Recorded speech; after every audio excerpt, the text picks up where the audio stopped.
اب مجھے بتائیں خیمے کس نے جلائے، حضرت حسین نے یا قاتلین نے؟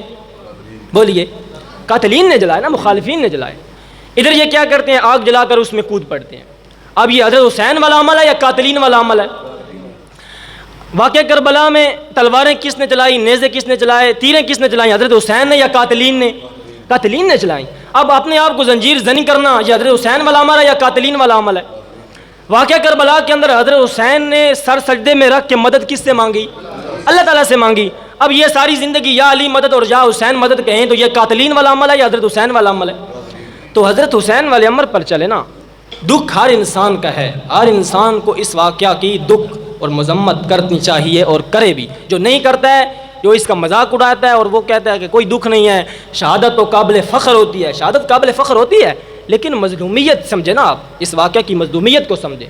حضرت حمزہ کی شہادت ہمارے لیے اس لیے قابل فخر ہے کہ ان کو کافروں نے قتل کیا، کافروں نے شہید کیا۔ حضرت عمر کی شہادت ہمارے لیے اس لیے قابل فخر ہے کہ ان کو کافروں نے، مجوسیوں نے شہید کیا۔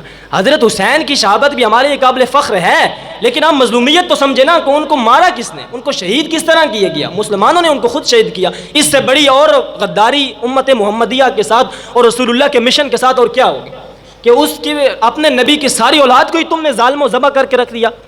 لعنت ہو جن لوگوں نے حضرت حسین کے قتل کیا اور جن لوگوں نے اس کے اندر تھوڑا سا بھی حصہ ڈالا، ان پر اللہ کی لعنت، لعنت کرنے والوں کی لعنت اور تمام فرشتوں کی لعنت ہو بے شمار۔